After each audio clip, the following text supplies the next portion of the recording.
Alright, it's time for us to discuss peak gaming, greatness, the GOAT, the pinnacle, the zenith of Monster Tamer and Creature Collection games. Today we're talking about the indie modern classic Cassette Beasts. This is a long one, so let me not make this detective monologue too long. My name is Detective Hemmings, codenamed Paperwork. I am the literary detective. Welcome to Case 26. The retro future of monster taming. The monster taming genre for decades has been defined by one monolithic name, Poketu Monsters, aka Pokemon. Who's that Pokemon? It's Pikachu! It's Clefairy! And while generations of developers have attempted to offer alternatives, some successful, like Koromon, but many fleeting, such as Temtem, few have dared to look beyond the surface level of collecting and battling to truly examine the structure of the experience. However, in 2023, a small indie studio from Britain, Bytten or Bytten Studio, finally laid down a challenge that wasn't just a clone, but an evolution. They didn't just iterate, they innovated. And they did it by strapping the whole experience to a piece of retro hardware that perfectly captures the game's core tension: the cassette tape. This is Cassette Beasts, a game that looks like a lost Game Boy Advance classic, but plays like a modern marvel of strategic design. It takes the familiar comfort of pixel art, saturates it with 80s synth rock nostalgia, and then uses that very aesthetic to explore deeply mature themes of identity, belonging, and how we cope with displacement. It's a game where the simple act of catching a beast becomes a profound transformation, where teamwork is literally fused into the core mechanic, and where the elemental system is less about rock, paper, scissors, and more about a complex, beautiful chemical reaction. This isn't just a good monster taming game. This is the monster taming RPG that many of us have been waiting for, whether we knew it or not. And today, we're going to load up our tapes, hit play, and dive deep into what makes Cassette Beast a masterpiece of modern indie design. Like the video, subscribe, comment, share, and let's go explore New World. The story of Cassette Beasts immediately separates itself from its influences. It begins not with a professor handing you a creature, but with you, the customizable protagonist, washing up on the beach of a mysterious island called New World. You are not the chosen one in this world. You are quite literally one of many, not some prodigy child like you are in Pokemon, or a person or hero of legend. That immediately changes a lot. This is the game's brilliant take on the Isekai trope, which means being transported to another world. Everyone you meet in Harbor Town, the central hub, has also been yanked from their own versions of Earth. Some are from the 21st century. Some are from much stranger timelines where the human elf piece of cord of 1948 was a real thing. What? Bro, what are you talking about, man? This single narrative choice instantly grounds the game. The people of New World are not NPCs waiting to be saved. They are fellow survivors trying to build a new life while searching for a way home. Some have been there so long they've actually acclimated to their new homes, while some are desperate to leave. The lore hinges on the cassette tapes. Through a localized, unexplained phenomenon, these ordinary tapes and Walkman plus headphones allow people to physically transform into the creatures of New World. The Cassette Beasts. When you record a monster, you aren't stuffing it into a ball. You are recording its essence onto the magnetic tape, gaining the ability to morph into that form yourself. The mechanics are the magic, and they are inherently analog and personal. The narrative structure is equally refreshing. While there are formidable ranger captains, skilled monster tamers you must defeat to advance your rank, earn stamps, and gain access to exclusive items, They are largely optional challenges that scale to your level, allowing for a true non-linear progression. You could call them the gym leaders of this game if you will. The main story beats, however, revolve around the terrifying archangels.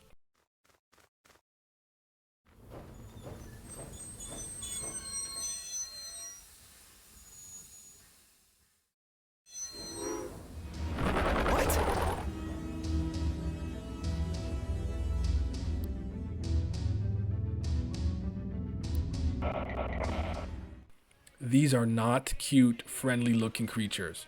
The archangels are unsettling, reality-bending horrors that feel torn from a surrealist painting or an avant-garde creepypasta. Characters like the Nowhere Monarch or Poppetox are designed to be visually dissonant from the rest of the game's pixel aesthetic. They are often inspired by real-world literature or philosophical concepts, representing the fears, social anxieties, and existential dread that the trapped inhabitants of New World are grappling with. Defeating them is less about becoming the strongest and more about confronting the deepest fears of the community, and often of your partner. But putting the smackdown on them certainly doesn't hurt. The world of New World is a beautiful paradox, a cozy, retro pixel environment filled with people who are quite understandably lost, anxious, and existentially challenged. It elevates the story from simple quest to profound narrative about resilience in the face of the impossible. In most creature collection games, the partners and rivals serve primarily as plot devices. In Cassette Beasts, the partners, Kaylee, Eugene, Meredith, Felix, Viola, and the others are the emotional center of the entire game, and their stories are intertwined with the very mechanics of combat. The first person you meet is Kaylee, who not only introduces you to the cassette tape transformation, but immediately establishes the game's core theme, connection. She's friendly, driven, and often the moral compass, working hard to build a sense of community in Harbortown. Then there is Meredith, the hard-boiled British mechanic from a different era of Earth. Her personal quest, which sees you searching an abandoned mall for a rare record from a band she loves, is one of the game's most poignant narrative arcs.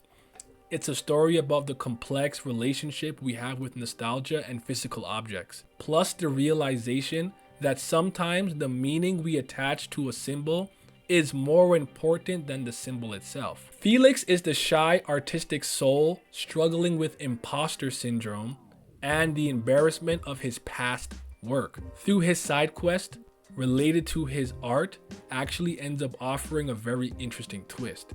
Eugene is the well-meaning but often clumsy man searching for purpose. And then you have Viola.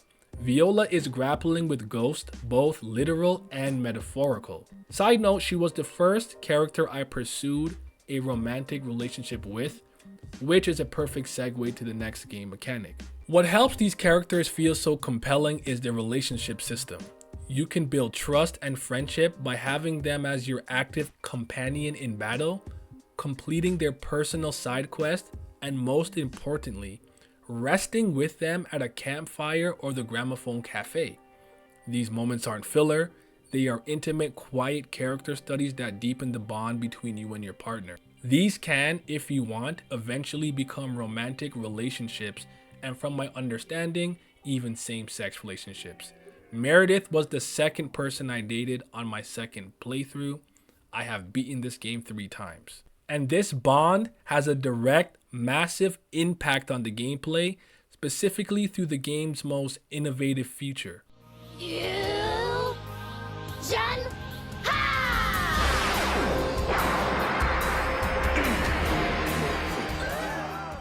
Cassette Beast understands that the feeling of teamwork is one of the most powerful emotions in gaming. When you reach relationship level 1 with a partner, you unlock the ability to fuse your 2 active monsters into one massively powerful behemoth of a form.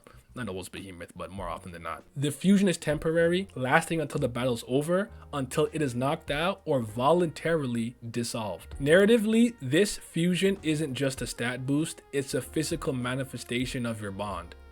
The moment you and your partner drop your individual forms and merge into a singular, powerful entity is often the emotional high point of a boss battle. This feeling is amplified exponentially by the incredible soundtrack. The aesthetics of nostalgia and the uncanny. Visually, Cassette B strikes a perfect balance. It utilizes a highly polished pixel art style for the characters and monsters, reminiscent of the best sprites from the 16-bit and 8-bit eras, but layers them over full, modern 3D environments in the overworld. This combination gives New World a tangible depth while maintaining the nostalgic charm. The color palette is vibrant and inviting, often giving the impression of an endlessly pleasant English countryside, only slightly off kilter because of the monsters. However, this cozy aesthetic is constantly subverted by the monster designs. While many creatures like the goat himself, the adorable Can Devil, or the fierce Tokusek fit the typical monster taming template, the bestiary as a whole heavily leans into cryptids, mythology, folklore, and creative wordplay. Traffic Crab, for instance, is a literal traffic cone crab. And then there are the Archangels. As mentioned, these bosses intentionally clash with the visual style. They are often rendered in a stark black and white, jagged claymation, or collage style visuals. When you encounter them, the game intentionally breaks its own rules, throwing the player into an encounter with something genuinely otherworldly and unsettling. This visual dissonance reinforces the narrative idea that these beings are true anomalies, things that shouldn't exist, and that you are fighting something beyond the simple confines of a video game. If the fusion mechanic is the heart of the game, the music is its soul. And the genius of composer Joel Bayliss cannot be overstated. The soundtrack is a masterclass in blending 80s synthwave, British indie rock, and lo-fi acoustic elements. It's a sound that perfectly encapsulates the game's core themes of retro technology, youthful defiance, and the search for identity. I like calling it monster music mayhem. But the brilliance isn't just a quality, it's in how dynamic it is. During the majority of normal fights and overworld exploration, the music is instrumental and catchy. However, during the climactic Archangel boss battles, especially those tied to a partner's personal quest, the music shifts. And as you and your partner prepare to execute fusion, the instrumental track will abruptly transition into a full-blown vocal anthem featuring the powerful voice of singer Shelby Harvey. This is an emotional punch rarely seen in the game. Hearing lyrics like, "Wherever you are now," or "Cross Your Heart" suddenly bursts through the noise, timed exactly to the visual of your monsters merging into a single defiant form, transforming mechanical action into a profound narrative moment. The music doesn't just accompany the battle, it becomes the voice of the character's shared determination, their progression, and their overcoming of personal traumas. It is the defining aesthetic success of the entire project, which punctuates the power of a cassette tape.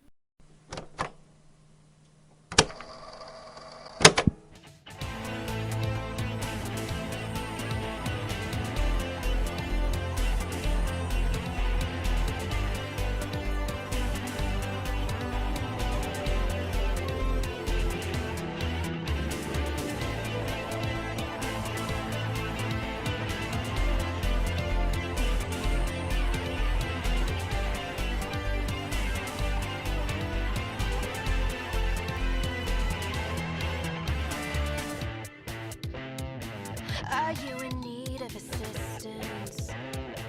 I can assist with my fists and Another one.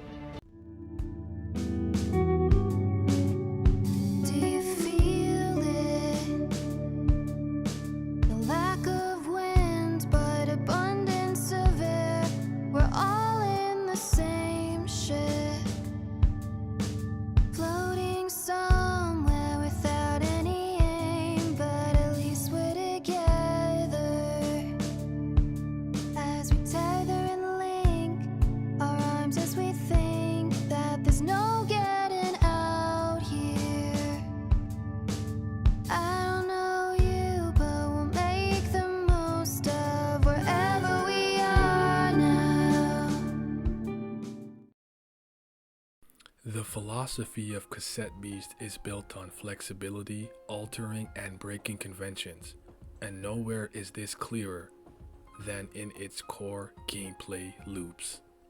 Let's talk about it. First, the simple act of catching. Unlike its genre forebearers, you don't throw an object, you insert a blank cassette tape and attempt to record the monster. The process isn't instant. You need to weaken the monster, and the recording takes several turns to complete, adding a layer of tension. Crucially, once you record a monster, you don't control the beast itself. You gain the ability to transform into that creature. Your character remains the constant, lending a high-stakes vulnerability to the battles. If your monster tape is broken, i.e. its HP hits 0, you revert to your human form, where a single hit could possibly send you all the way back to Harbor Town. It shifts the focus from managing 6 pets to managing a deck of powerful temporary transformations. You cannot knock out a beast while in the process of recording. However, if you are successful and the monster was supposed to be dead, it'll faint right after the recording process is completed. Typically, you want to throw up a wall to the vulnerable character that is attempting to record, since they cannot attack.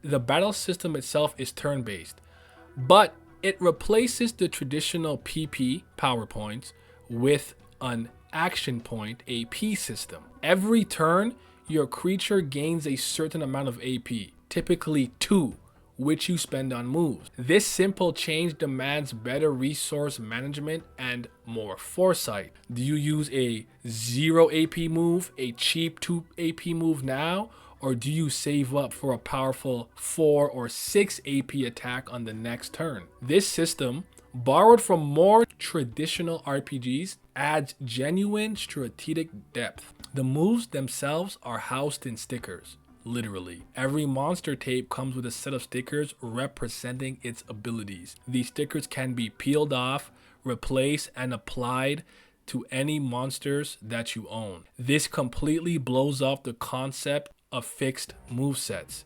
You can take a powerful fire attack from a flame monster and teach it to your plant beast, covering its own elemental weakness. In addition to that, some stickers are rare, meaning they can make a basic move have more effects. Let's use an example. You can find a sticker for Smack, which does a normal physical attack to a monster. But let's say you found a uncommon or rare Smack sticker. What did the 5 fingers say to the face? What? Slap! It might say, for each extra empty slot, Smack has an increased percentage of attacking twice. This customization is deep, rewarding experimentation, and ensures that even if you love the stats or design of one creature, you are not locked into a disappointing moveset. I've been alluding to getting to this point all video, and I know I've mentioned it ad nauseum, but the true mechanical star is the fusion system. The game features about 130 unique base monsters. When you fuse your active monster with your partners, the game combines them into a single terrifyingly powerful entity. The sheer numbers of combination, it's over 14,000, is possible because the monster designs are modular. Every sprite is constructed from defined components: a body, a head, a front and back, helmets, arms, legs, a tail, wings, whatever the case may be. When 2 monsters fuse, the game's engine procedurally swaps and combines these parts, creating a unique new sprite. The fusion monster gains, first of all, combined stats, a massive boost combining the strongest stats of both parent tapes. Secondly, shared moves, access to the entire sticker library of both original tapes in one. 3. Increased AP. Fusions gain 4 AP per turn, allowing for quick access to high cost attacks. And 4, and lastly, a temporary procedural design that can be hilarious, intimidating, but often it's both. Fusions are a temporary high power state, typically saved for boss battles and difficult encounters. They are the ultimate expression of your relationship with your partner and the culmination of your tactical planning, offering a huge risk-reward calculation. Massive power for a few turns, but if the fusion breaks, you lose both tapes for the rest of the battle. It's one of my favorite aspects of the game.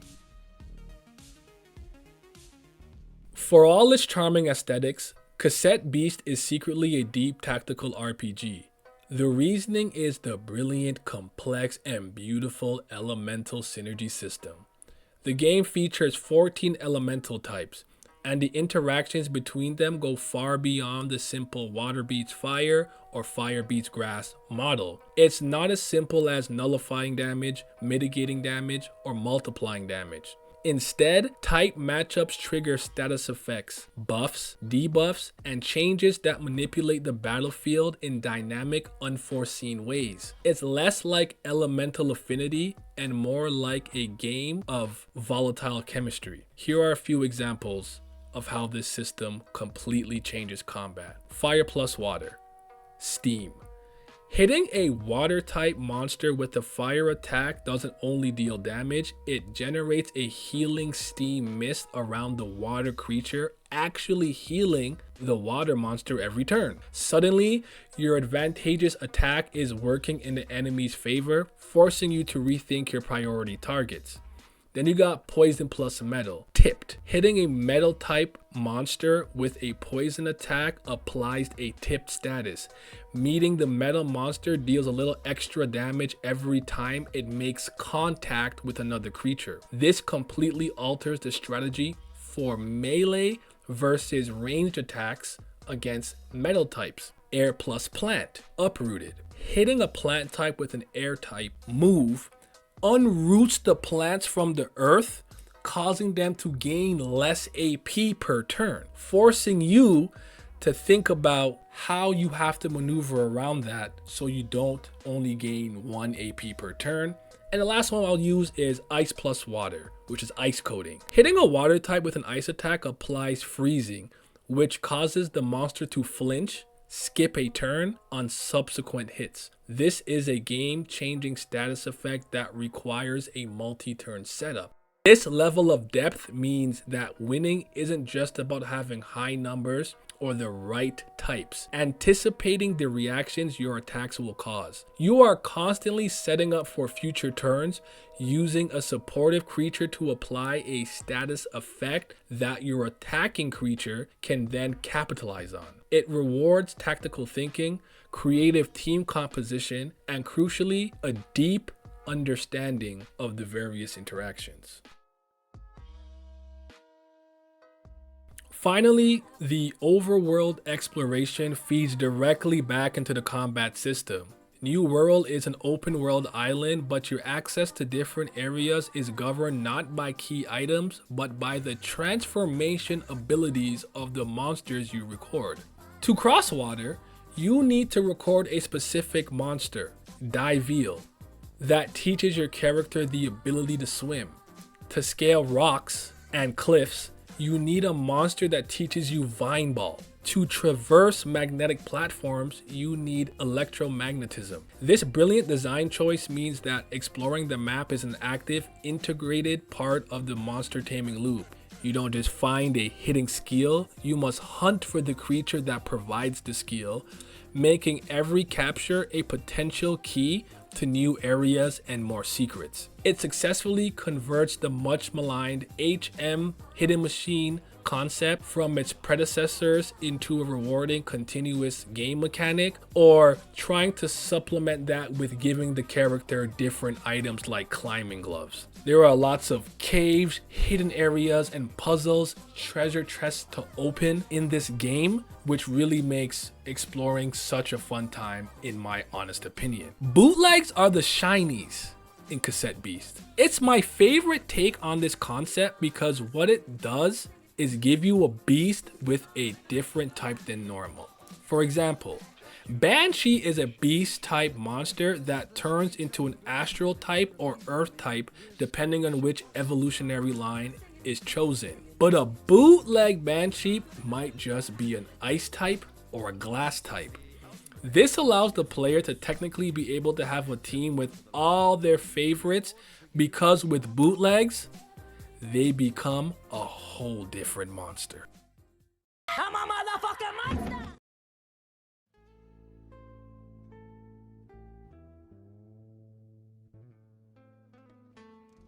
While I haven't covered literally every nook and cranny of this game because I really want you guys to be able to still experience it and have a lot of surprises, this is not a perfect game. While Cassette Beast is a phenomenal achievement in the monster taming genre, it has several friction points and design choices that could possibly frustrate players, particularly those looking for a super deep competitive or meaningful narrative focus post-game experience. Some of the things that I'm going to mention to me are more like nitpicks, not critiques. However, I'm good at understanding how something can bother a different player. I love Breath of the Wild. The weapon breaking system does not deter me in any capacity, but I understand why it can be frustrating. So let's discuss this. I've spoken about the fusion mechanic many times.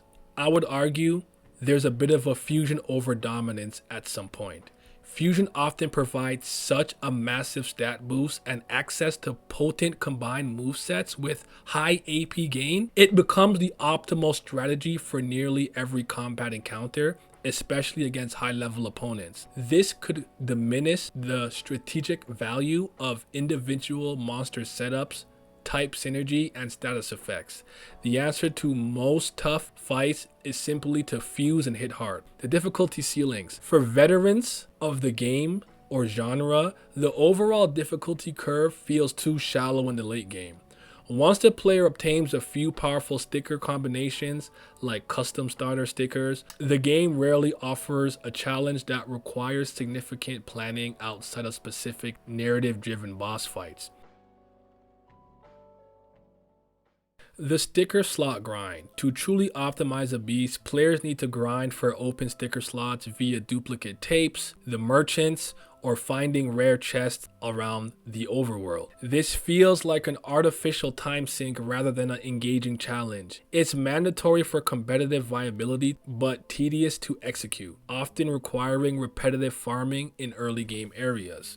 Now, I'm going to kind of be calling this lack of meaningful customization depth, but I'll get more detailed with it. While the freedom of the sticker system is praised, the underlying systems lack the depth found in some traditional monster tamers, which can feel disappointing to dedicated fans. Shallow stat systems. Cassette Beast lacks any equivalent to the deep stat optimization mechanics found in games like Pokemon, Koromon, or Temtem.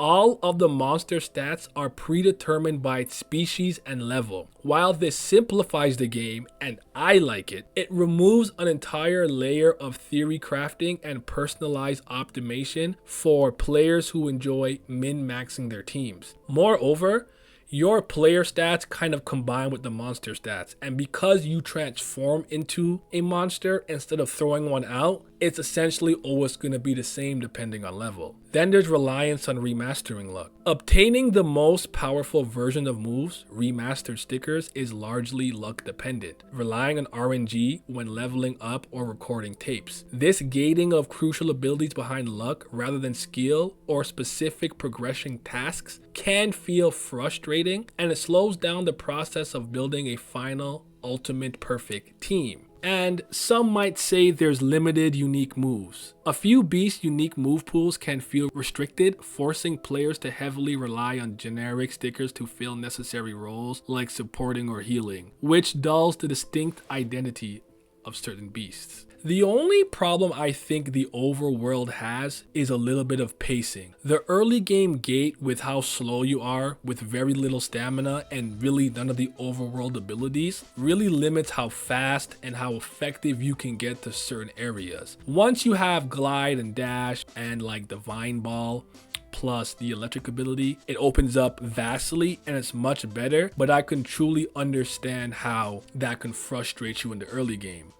The post-game content, in my opinion, does have a lot for you to do because of the several DLC updates. But if you were more interested in post-game content that ties to the overall narrative itself, that isn't really there, as the point of this game is to leave the island. I don't care about the competitive component, nor do I grind in games. So to me, these aren't all issues. And while the stat system is much more simple, I like that because things can get convoluted when there's too much happening. But in the name of fairness, I mention these criticisms and nitpicks, even though I don't agree with them all. Cassette Beast is more than just a successful homage. It is a profound declaration that this genre has plenty of room to grow. It succeeds because it never settles for nostalgia alone. It uses the familiar pixel art and the charming aesthetic of the late 20th century to tell a narrative that is decidedly modern and human. It is a game about displacement, found family, and the power of shared struggle. It understands that the greatest source of power isn't a rare creature you own, but the bond you form with the people fighting alongside you. From a design perspective, it challenges conventions at every turn. It replaces the static movesets with a customizable sticker system. It swaps the predictable PP system or generic mana for the tactical AP mechanic. It elevates simple type matchups into a volatile, rewarding elemental synergy puzzle. It integrates the narrative themes directly into its combat with the modular, emotionally resonant fusion system, and it has a different takes on the terrible shiny system with bootlegs. Cassette Beast is a rare achievement. A game that feels both instantly familiar and dazzlingly new. It proves that innovation in a genre often seen as rigid can come from a willingness to break rules, to embrace a little bit of beautiful chaos, and to never forget behind every powerful monster there is a human story waiting to be told and heard. So, if you're looking for a monster tamer that respects the past, but is ready to walk into the future, one that will challenge your brain, warm your heart, and give you an absolutely killer soundtrack to listen to while you do it, it's time to load up your Walkman, hit record, and transform.